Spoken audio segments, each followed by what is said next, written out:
Bonjour à tous, c'est hyper impressionnant de vous voir de ce côté de la salle. Je suis Alexandre Mac, le CPO de l'association Entourage.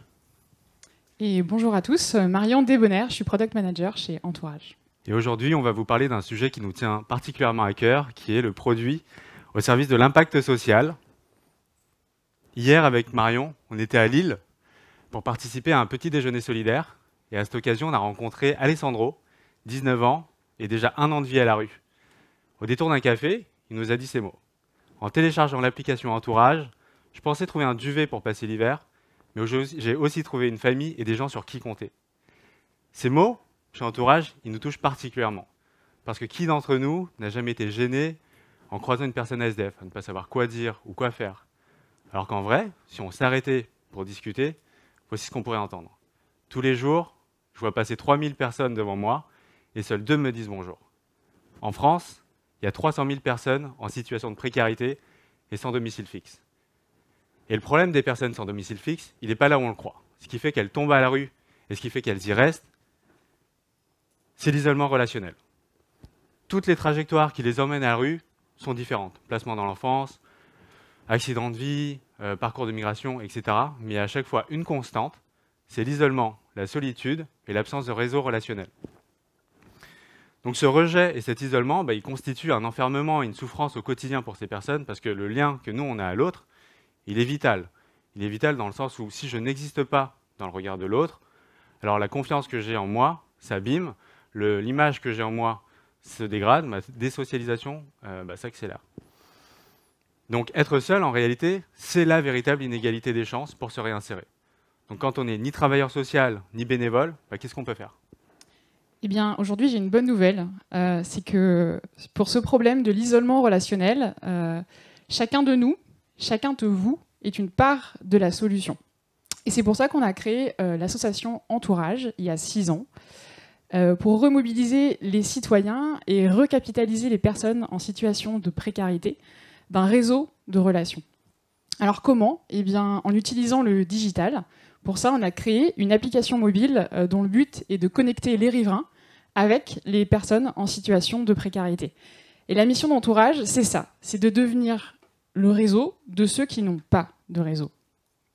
D'engager chacun à soutenir les plus précaires et de retisser ce lien entre les inclus d'un côté et les exclus de l'autre.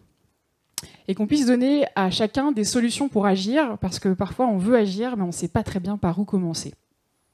Alors pour ça, chez Entourage, on s'est donné 3 objectifs. Le premier, c'est d'éveiller les consciences et de donner les clés pour agir concrètement, de générer des rencontres transformantes et d'entourer durablement des personnes en situation de précarité.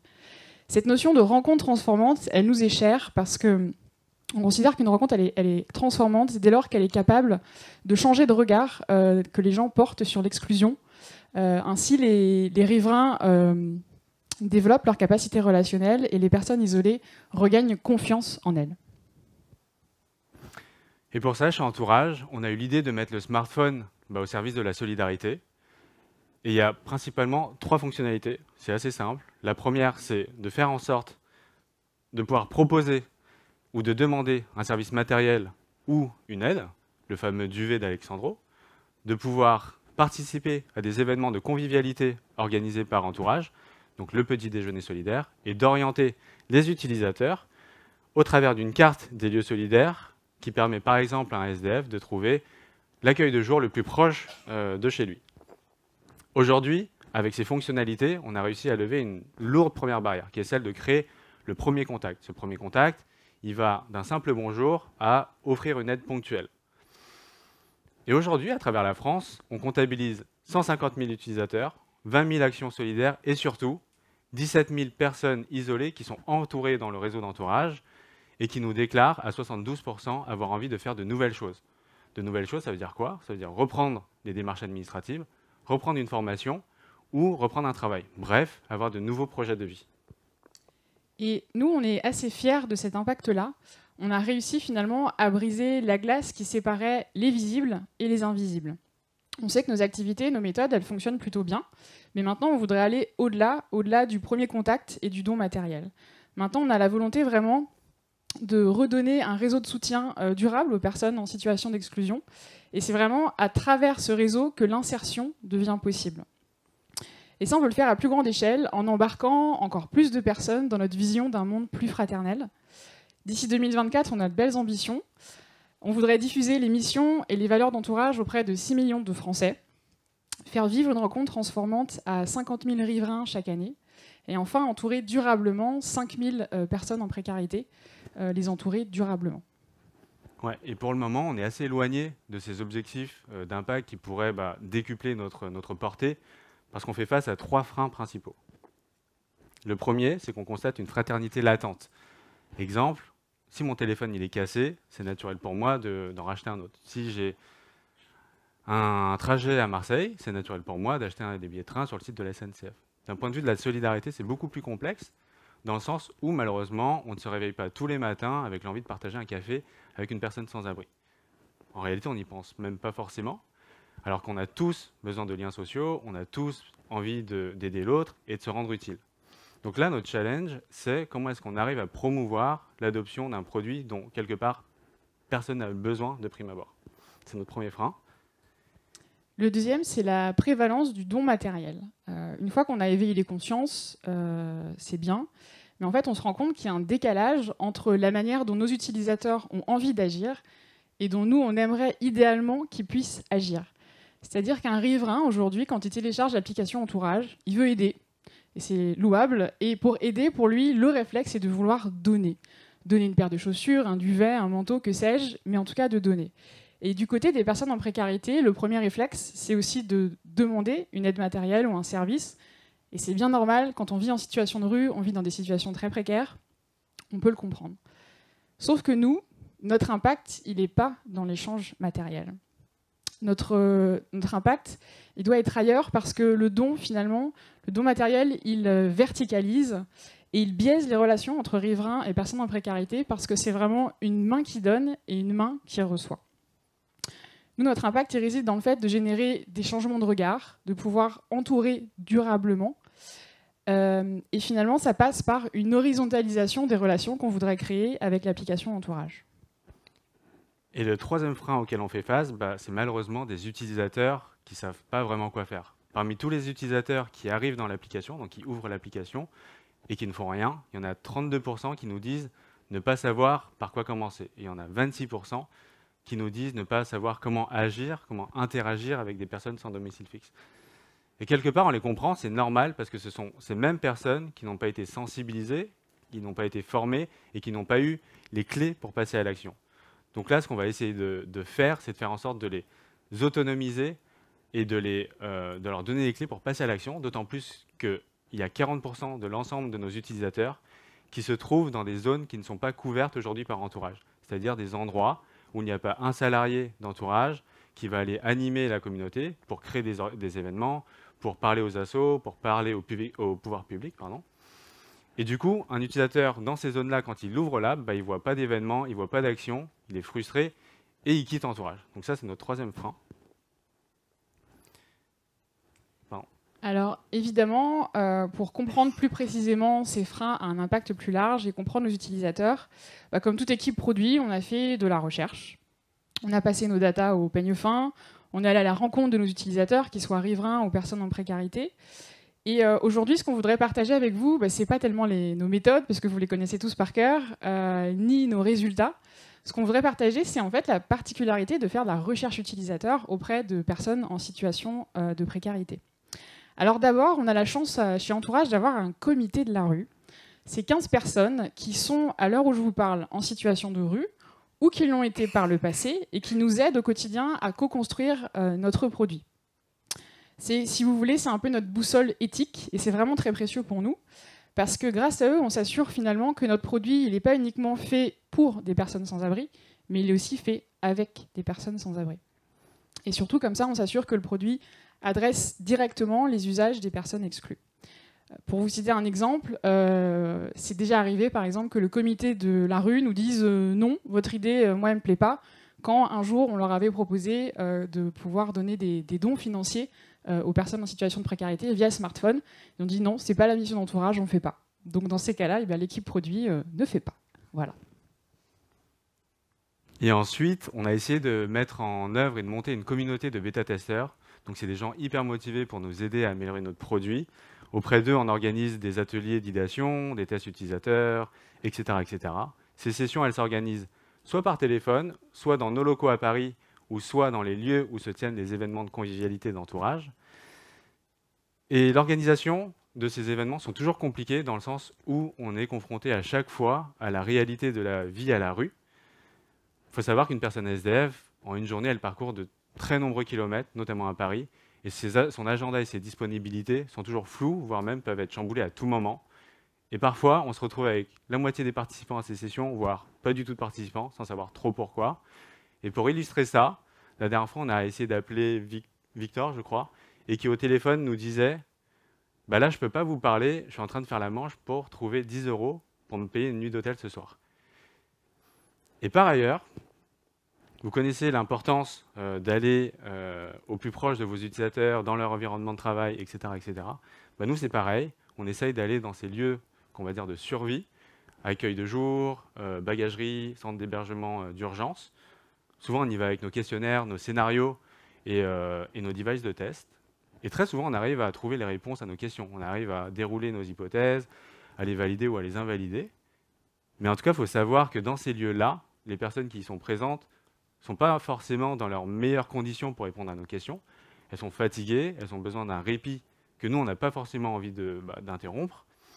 Et parfois, on pense démarrer un test avec une personne et on se rend très vite compte qu'en réalité, ce test, elle s'en fiche. Ce qu'elle veut, elle, c'est discuter avec quelqu'un, interagir, avoir une oreille attentive potentiellement pour la première fois de la journée. Et nous, dans ces moments-là, on pose le stylo et on en profite aussi pour vivre l'expérience de la rencontre.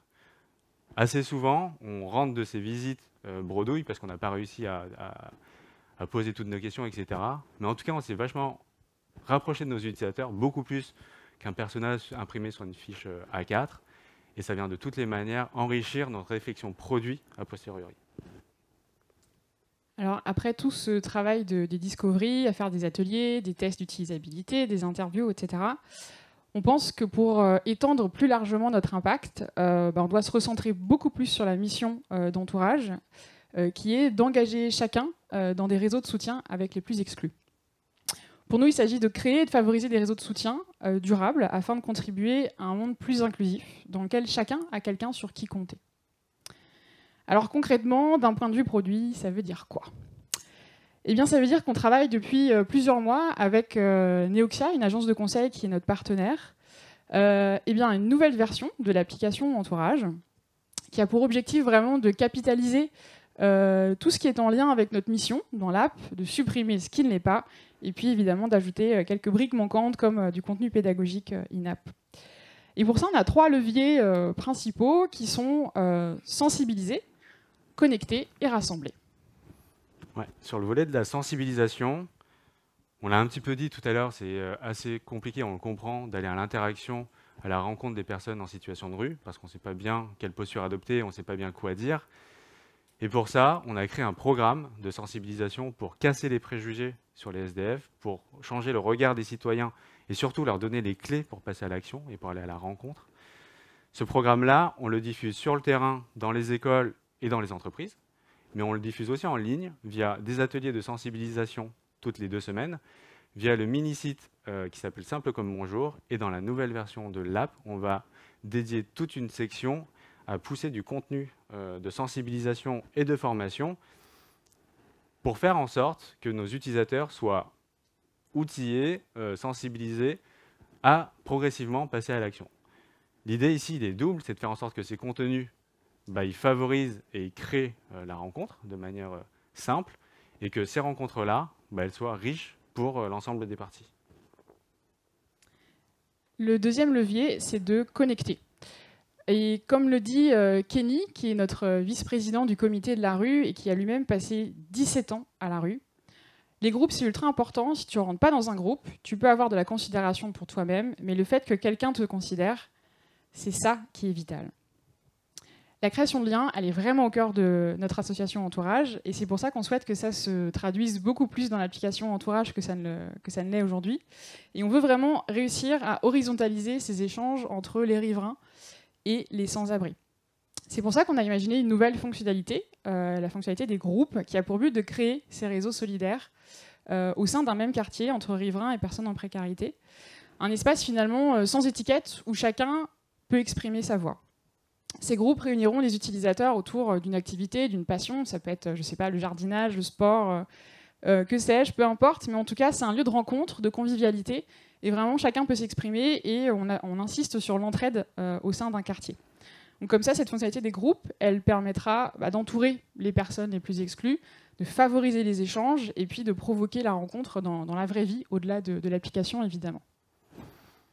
Et au sujet des rencontres, déjà actuellement dans nos différentes antennes, donc Île-de-France, Lyon, Marseille, Bordeaux, etc., on organise des événements de convivialité qui ont pour objectif de rassembler des personnes en précarité ou non, mais en tout cas sans étiquette, autour de thèmes du style jardinage, cuisine, pétanque, etc. Par exemple, à Paris, tous les mardis, on se réunit au Social Bar pour faire des parties de jeux de société ensemble.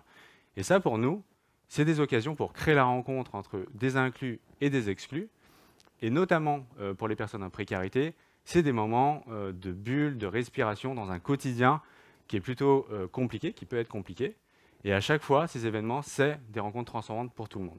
Aujourd'hui, ces événements sont organisés par le staff d'entourage et par des ambassadeurs, ambassadeurs étant bénévoles plus, on va dire ça comme ça. Et ces événements sont relayés dans l'application actuelle où se gère notamment l'inscription. Dans la nouvelle version, ce qu'on va essayer de faire, c'est déjà de remettre beaucoup plus en avant ces événements, parce que c'est en lien avec la mission d'entourage, créer des rencontres transformantes. Et on va permettre aux utilisateurs, après l'événement, notamment, de pouvoir partager leur expérience, de pouvoir partager leurs rencontres, de pouvoir partager les photos et de prendre contact avec les gens qu'ils pourraient avoir rencontrés.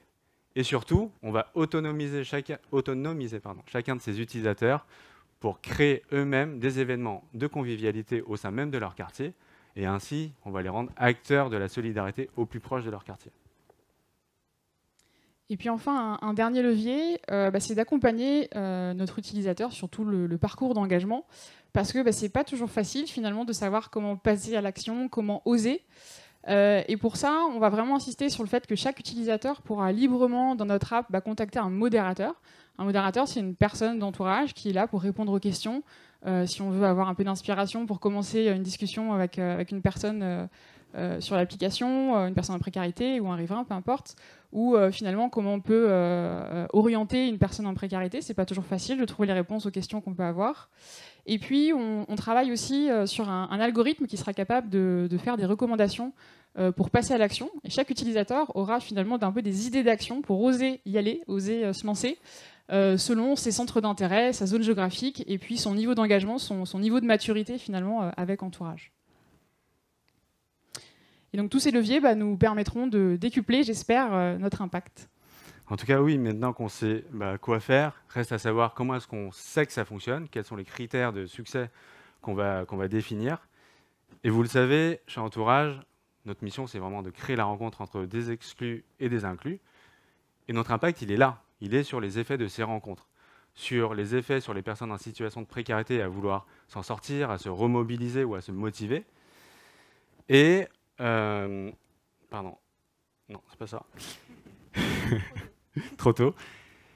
Et quelque part, notre action, notre impact, il est social. Il est social dans le sens où l'ensemble des actions qu'on entreprend vont avoir des conséquences qui vont changer la manière dont on interagit, dont on vit ou dont on agit en tant qu'individu dans la société.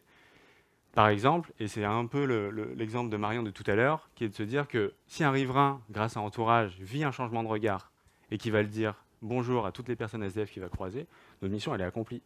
Et ça, même s'il ne revient pas sur l'application. Notre mission est accomplie. Par contre, si un riverain, grâce à Entourage, fait la rencontre d'une personne SDF pour lui offrir une paire de bottes, et que la rencontre, elle se résume qu'à cette simple transaction matérielle, nous, ce n'est pas ce qu'on recherche. Notre impact, il n'est pas ici. Et quelque part, c'est assez différent d'autres produits qu'on peut connaître, dans le sens où la particularité d'Entourage, c'est que l'impact, il n'est pas dans le produit, mais il est en dehors. Les KPIs d'usage, etc. de notre produit sont cool, mais ce n'est pas ce qu'on va rechercher. Ce qu'on va vraiment regarder, c'est ce qui s'est passé sur le terrain. Est-ce qu'il y a eu des rencontres transformantes? est-ce qu'il y a eu des personnes qu'on a réussi à entourer durablement? Et ça, c'est une question qu'on se pose régulièrement parce que c'est pas simple. Et surtout, la question qu'on se pose, c'est comment est-ce qu'on arrive à le mesurer régulièrement, encore une fois, pour adopter une démarche produit itérative. Alors honnêtement, on ne va pas vous mentir, c'est pas simple. On n'a pas encore trouvé la recette miracle pour mesurer notre impact. Mais en tout cas, on y travaille. Et pour calculer cet impact-là, on se base sur 2 indicateurs principaux. Le premier, c'est le nombre de rencontres transformantes. Alors comment on calcule ça? On prend le nombre de riverains qui sont engagés dans notre communauté, sur notre application. Et parmi eux, ceux qui déclarent avoir vécu une rencontre transformante. Et notre deuxième indicateur, c'est le nombre de personnes entourées durablement. Et pour ça, on regarde le nombre de personnes isolées qui sont engagées, et parmi elles, celles qui déclarent être entourées durablement. Donc vous voyez bien finalement qu'avec ces 2 formules, on a à la fois du quanti et du quali. Et vraiment, on vit avec les deux, c'est vraiment intrinsèque l'un et l'autre. Sur la partie quantitative, la mesure elle est plutôt simple, elle est standard. On suit tous nos KPI d'activité sur Google Analytics, Firebase. On croise tout ça avec nos événements d'engagement. Si les utilisateurs ont discuté sur l'app, s'ils se sont inscrits à des événements, s'ils ont répondu à une demande matérielle, etc. Donc ces indicateurs, on les suit, ils sont utiles, ils sont évidemment liés à nos objectifs. Mais finalement, ces KPI d'usage, ils ne sont pas si importants, ou en tout cas, ils ne suffisent pas, puisque derrière, on va vraiment chercher s'il y a eu de la rencontre transformante et si on arrive à entourer durablement les personnes en situation de précarité. Et puis le pendant, c'est la partie qualitative. Pour ça, on mène 1 fois par an une grande enquête dans laquelle on va interroger les riverains, les personnes en précarité, savoir si elles considèrent vivre des rencontres et si elles considèrent être entourées. Alors grâce à ça, on sait déjà que 43% des riverains engagés avec entourage ont déclaré avoir vécu une rencontre transformante et 33% des personnes en précarité ont déclaré avoir été entourées durablement.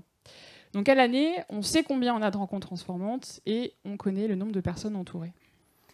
Et vous vous en doutez, là où ça commence à coincer, notamment d'un point de vue produit, c'est quand on va aller chercher l'impact à l'échelle d'une épique, voire l'impact à l'échelle d'une fonctionnalité.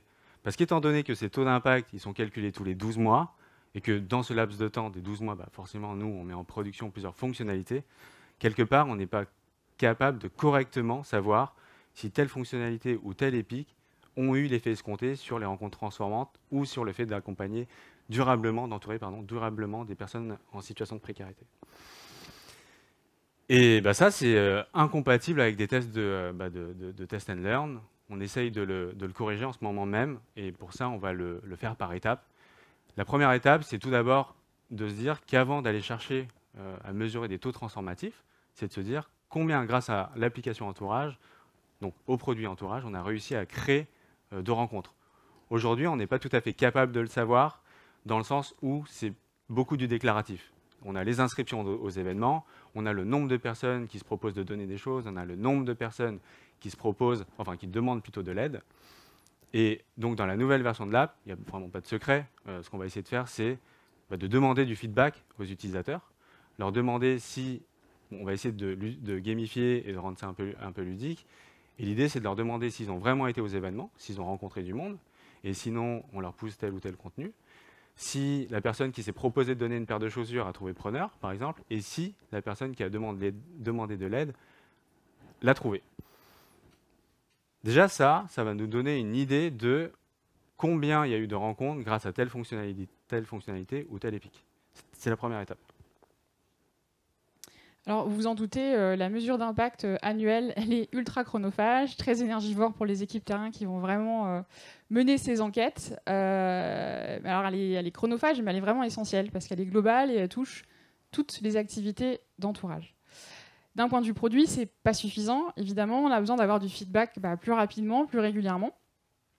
Donc pour ça, on a décidé de mener des mini-mesures d'impact plus régulières, en tout cas plus souvent, et on les souhaite évidemment simplifier, que ça ne prenne pas 1 an, qu'elles soient orientées produits et puis automatisées au maximum pour venir en complément de notre mesure d'impact annuelle.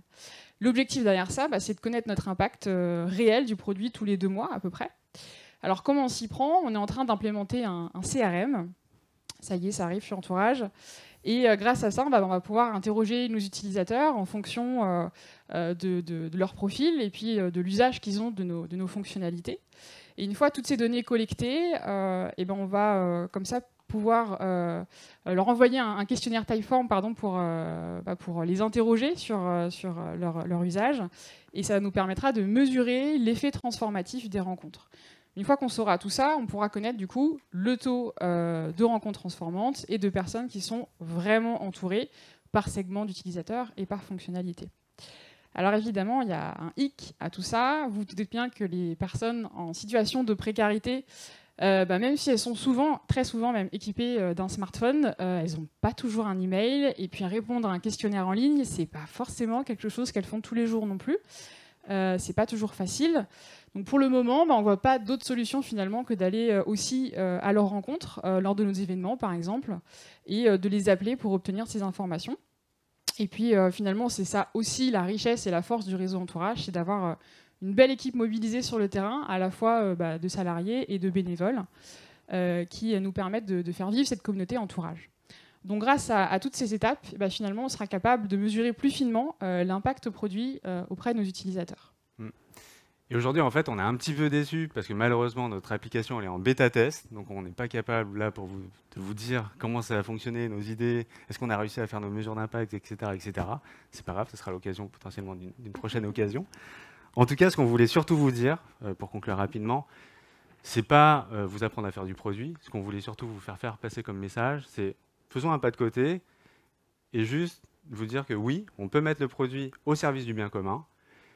Et ça, chez Entourage, à l'ère du repli sur soi, on propose un engagement quotidien auprès des plus exclus. Et pour ça, on embarque tout le monde dans une société de réseau, d'amitié décloisonnée et d'entraide.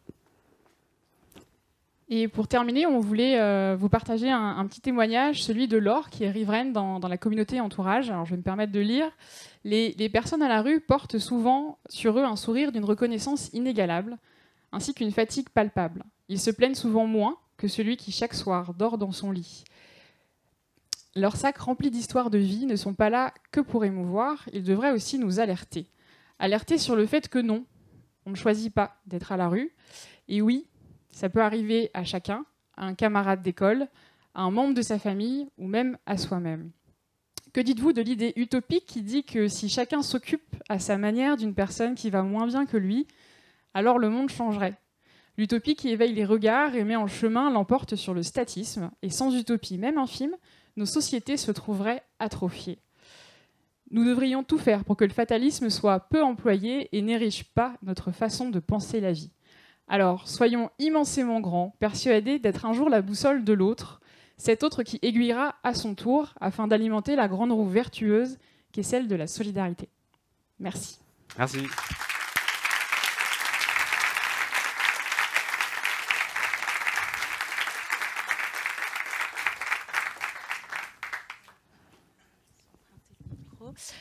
Est-ce qu'il y a des questions dans la salle? Je passe avec le micro. Alors, j'arrive. Bon. Bonjour, déjà grand bravo pour cette initiative parce que c'est top de voir que le produit dans lequel on travaille tous, je pense, peut avoir cet impact au niveau social. J'avais une question par rapport à la communauté de bêta-testeurs. On a essayé de la mettre en place. En fait, la grosse crainte qu'on avait, c'est de manquer de représentativité. Est-ce que c'est les mêmes personnes que vous avez et qui sont vraiment dans cette communauté ou est-ce qu'elles changent régulièrement? Enfin voilà, par rapport à ça, comment est-ce que vous avez mis en place pour être sûr d'avoir assez de représentativité? Tu veux répondre, Marion? Je vais répondre sinon. Vas-y. C'est vrai que c'est pas facile en fait de construire une communauté de bêta-testeurs. On est preneur de conseils évidemment. Pour l'instant, ce qu'on fait, c'est qu'on a un peu un noyau dur qu'on essaye d'animer sur le long terme de manière régulière. Mais c'est vrai clairement, ça change en fait. C'est pas tout le temps les mêmes qui font les tests d'utilisabilité ou qui répondent à nos interviews. Et c'est encore plus vrai, je dirais, pour les personnes en précarité parce qu'en fait, elles n'ont pas le même planning que nous. Donc, en fait, on les prend quand c'est possible de les interroger. Donc, voilà, c'est vraiment nous qui nous adaptons à leur rythme aussi. Donc, voilà, on a à la fois un petit noyau dur de bêta-testeurs, mais finalement, ça change pas mal quand même d'un test à l'autre. Et quelque part, il n'y a pas vraiment d'entre-soi dans le sens où c'est pas que des Parisiens. On va se déplacer. On a la chance d'avoir plusieurs antennes, donc on y va aussi. Et on a beaucoup parlé de personnes en précaire, mais il y a aussi les riverains qui font partie des riverains, des gens comme vous et moi, qui font partie de cette communauté-là, qui ont complètement des profils différents. L'animation est compliquée, c'est vrai. On l'a beaucoup fait là, notamment pour la nouvelle application, en leur envoyant beaucoup de mails, en leur envoyant beaucoup de messages, parce qu'on avait besoin de beaucoup de feedback. Mais effectivement, c'est presque un travail à temps plein. Ouais. J'ai une question, merci et bravo. Et j'avais juste une question, est-ce que vous rémunérez, parce que vous avez l'air quand même de beaucoup les solliciter, est-ce que vos bêta-testeurs, votre communauté, est-ce que vous les rémunérez ou pas? Non. Non. On aimerait bien, effectivement, mais vu qu'on est pour une association, on ne peut pas tellement se permettre. Ils ont notre gratitude éternelle, mais voilà, je ne sais pas si ça pourrait nous aider à passer un cap d'après. C'est une bonne question, d'ailleurs, je ne sais pas. Mais voilà, souvent, on essaye de leur présenter sous l'angle que c'est aussi une façon d'aider l'association, que de participer à un test, qui n'est pas forcément une façon dont on pense au premier abord. Mais voilà, c'est une manière de nous soutenir, donc de manière bénévole. Alors, je vais d'abord aller vers monsieur qui a levé la main avant, et puis j'arrive. Merci beaucoup. Je me permets de me lever. Merci pour votre présentation. J'ai beaucoup adoré votre projet, mais il ne faut pas que je le crie trop fort parce que j'ai mon patron dans la salle. J'ai deux questions par rapport à notre projet, parce qu'en réalité, il a beaucoup de points en commun avec le nôtre. C'est que, alors, c'est deux niveaux, donc la communication et après la rentabilité d'un projet comme celui-là. Côté communication, j'ai bien compris que les riverains, ils font partie de ceux-là qui vous aident à co-construire l'application. Bon, eux, pour moi, ils ne sont pas très difficiles à avoir, mais je me pose une autre question de ceux-là qui ont véritablement besoin du produit, donc la SDF. Et je me dis, étant donné que voilà, vous avez bien expliqué les parcours de vie de ces SDF-là, étant donné que certains, pour la plupart, je l'ai dit de façon, c'est peut-être un a priori, mais de façon subjective, ceux-là, souvent, ont des téléphones de façon temporaire et parfois à l'intérieur, ils n'ont pas de forfait. Donc, un public qui n'a peu ou pas du tout d'équipement qui permet d'avoir une application comme celle-là, est-ce que ce public-là, vous arrivez, premièrement, à le trouver? Parce qu'en fait, justement, il se déplace beaucoup, donc c'est difficile de mapper. Comment est-ce que vous arrivez à les avoir? Est-ce que c'est peut-être via des organismes spécifiques ou peut-être via, je ne sais pas, les services administratifs des villes qui permettent parfois de faire des petits audits et des petits data sur ce public-là? Comment est-ce que vous arrivez à les avoir? Et du coup, alors proposer le produit, parce qu'au final, ils n'ont pas l'application, donc est-ce que vous leur proposez l'équipement ou est-ce qu'il y a des organismes qui le leur donnent pour qu'ils puissent justement accéder au produit? Et deuxièmement, côté rentabilité, bon, il y a beaucoup de bénévoles, bon, finalement, il faut quand même être payé. Est-ce que vous avez un système de rentabilisation d'un tel produit? Est-ce que c'est via l'application en elle-même? Est-ce que c'est des financements externes? Comment est-ce que vous rentabilisez un projet comme celui-là? Voilà, merci. Ouais, c'est des questions hyper intéressantes. Pour répondre à la première, et notamment sur l'équipement des personnes en situation de rue, il faut savoir qu'il y a plus de 90% des personnes à la rue qui sont équipées d'un téléphone, et parmi eux, 74%, voire 73% par là, qui ont un smartphone. Et la manière dont ils récupèrent ces téléphones, c'est notamment via Emmaüs Connect, les associations qui justement œuvrent pour diminuer la fracture numérique auprès de ces populations-là. Mais là où tu as soulevé un super bon point, c'est que même s'ils ont un smartphone, ils n'ont pas un niveau de technophilie, je ne sais pas si ça se dit, comme le nôtre. Donc nous, quelque part, il faut qu'on travaille avec eux pour justement faire en sorte que l'accessibilité soit couverte. Et la deuxième chose, ça rejoint un peu la question d'inclusion de Gladys, c'est comment est-ce qu'on fait pour adresser des personnes qui justement n'ont pas forcément de réseau, donc travailler sur du hors ligne.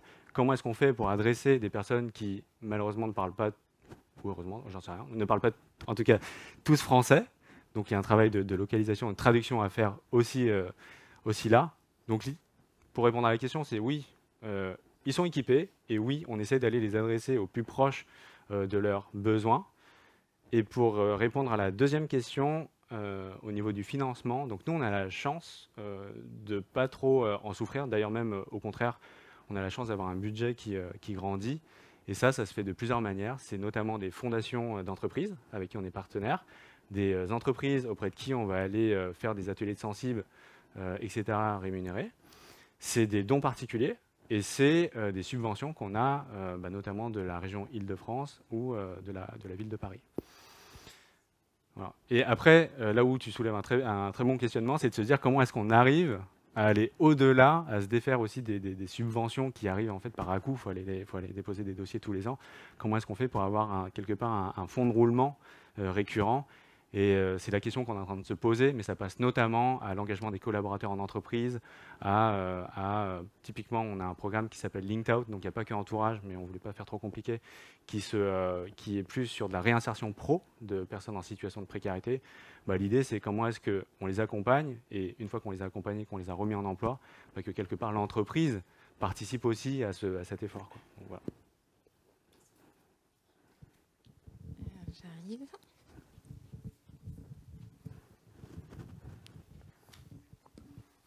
Bonjour. Donc moi je suis Tristan du Pass Culture. Donc d'abord merci beaucoup pour votre présentation. Donc j'avais 2 questions. Donc la première vient d'être répondue, c'est-à-dire quelles sont vos sources de financement et finalement quel est votre business model. Et ma deuxième question finalement c'est pour une start-up traditionnelle. Donc l'objectif ultime de son produit c'est la monétisation. Elle cherche à monétiser son produit, c'est sa raison d'être, sa raison d'exister. Et vous, donc, vous avez créé une autre métrique, donc votre métrique d'impact social, ce qui est super intéressant. Mais souvent, cet objectif de monétisation et cet objectif d'impact social, parfois c'est opposé. Donc vous, déjà, est-ce que vous allez chercher à monétiser votre produit à terme? Et aussi, comment vous allez gérer la complexité de finalement l'objectif de monétisation et l'objectif d'impact social, qui parfois ne font pas du tout dans la même direction? Je réponds ? Ouais. Quelque part, notre objectif de monétisation, on ne l'a pas vraiment. Ce qu'on veut surtout, c'est au moins rémunérer les salariés. Mais comme on est une asso, donc on ne fait pas de profit, tout est réinjecté dans le budget de l'asso. Et on a la chance d'avoir des partenaires, que ce soit privés ou publics, auprès de qui nous, on pitch un projet. Typiquement, la refonte de l'app, c'est un projet qu'on a pitché auprès de la Fondation française des jeux, qu'on a pitché auprès de la ville de Paris pour justement récupérer des sous. Et nos subventions sont hyper alignées avec nos objectifs d'impact social. Donc vraiment, derrière, on n'a pas à justifier, au-delà de rencontres, au-delà d'événements créés, etc., de maillage territorial de l'asso, de chiffre d'affaires ou autre, quoi. Et pour le coup, c'est hyper confort pour nous. Enfin, côté produit. Une main levée par ici, j'arrive. Bon, déjà, félicitations. Je suis très admiratif de l'engagement de toute votre asso. Je crois que vous avez gagné un nouveau riverain aujourd'hui. J'ai une question. Je ne sais pas si l'un et l'autre, vous avez bossé dans le privé par le passé. Qu'est-ce qui a changé dans votre approche du product management? Qu'est-ce que vous pourriez ramener si vous repartiez dans le privé après? Et qu'est-ce que vous ne pourriez pas ramener, que vous pouvez faire aujourd'hui dans un cadre associatif? Merci. Wow. Vas-y, Marion. On vient tous les deux du privé, donc tu peux aussi répondre. Je crois qu'il me faut 4 heures et une feuille blanche. C'est finalement ce pourquoi on se lève le matin. C'est vrai que le côté rentabilité, revenu d'une entreprise, c'est nécessaire. C'est le cas pour 95% des postes, j'imagine. La différence, évidemment, c'est sur l'impact social qu'on vient chercher. Après, dans le produit, finalement, moi, ça ne me change pas beaucoup. C'est ma première expérience produit, c'est chez Entourage directement. Donc, j'ai directement fait asso et produit en même temps. Et c'est vraiment une superbe aventure. Je ne sais plus quelle était. C'est un peu une multi-question. Il me faudrait du temps pour y réfléchir. Mais la volonté de changer le monde. C'est un peu grand dit comme ça. Mais ouais, c'est le fait d'avoir... je pense qu'une fois qu'on est passé sur un produit à impact, en fait, je vais avoir besoin d'avoir un autre produit à impact derrière, en fait. C'est ça principalement que je récupérais quand j'irai peut-être dans le privé juste après. Je ne sais pas si je réponds vraiment à ta question, mais voilà. Et puis sur ce que je prends du privé pour l'associatif, c'est un peu tout ce qui est dans l'univers digital, la façon de travailler un peu façon start-up, où finalement on est agile, c'est pas que un joli mot, mais c'est un peu deux mondes qui se croisent finalement. Le monde associatif et bien, nous on est agile, on est comme une start-up. On a des équipes terrain qui nous disent vous êtes gentils la tech, mais on comprend rien de ce que vous dites des fois. Alors c'est intéressant, on se nourrit, je trouve, mutuellement, nous, avec notre approche un peu privée, un peu start-up, et les équipes terrain qui sont, elles, purement dans l'associatif, si je puis dire, et qui sont proches de nos bénéficiaires, et ça, c'est vraiment chouette, quoi. Donc tout ça se nourrit, je trouve. Ouais, et je ne sais pas si c'est trop lié à l'asso au global ou si c'est lié à notre asso entourage. Il y a aussi le côté où il y a la collaboration entre le produit et les équipes terrain qui est vraiment exacerbée parce qu'on est une petite structure, etc. Donc nous, nos stakeholders, c'est les personnes qui vont aller faire des permanences en accueil de jour, etc. Et c'est vraiment... en fait, on forme un trio avec eux pour co-construire, pour s'imprégner des besoins des utilisateurs, pour organiser des sessions, etc., etc. Donc pour le coup, moi, perso, donc je ne sais pas si c'est lié vraiment à l'asso global, mais je reprendrai vraiment ce côté-là de se dire être au plus proche des stakeholders pour justement le bien commun. Mais je ne pense pas que je reviendrai dans le privé en vrai. Et juste, pardon, c'est pas une question, mais je voulais juste, tout à l'heure, je sais plus trop si on a cité le format du mécénat de compétences. Perso, je l'ai vraiment découvert avec Entourage, je ne connaissais pas du tout. Enfin, voilà, je ne sais pas si ça vous est familier comme terme, mais en gros, il y a une entreprise peut mettre à disposition, c'est atroce ce terme, peut nous aider en fait avec certaines compétences, avec un salarié qui nous aide, je ne sais pas, sur 6 mois, une semaine, à 30%, à 100% de son temps en fonction de ses possibilités. Et c'est vraiment canon parce que ça nous apporte aussi régulièrement beaucoup d'expertise, notamment Octo qui nous a aidés, mais pas que. Donc voilà, c'est vraiment génial comme format. Et si jamais vous avez envie de nous aider, nous sommes tout oui. Mais voilà, surtout un grand merci aux mécènes, enfin ceux qui font du mécénat de compétences. Merci pour vos réponses. Y a-t-il d'autres questions dans la salle? Pas de questions. Merci beaucoup Alexandre, merci beaucoup Marion. Merci. Et bravo.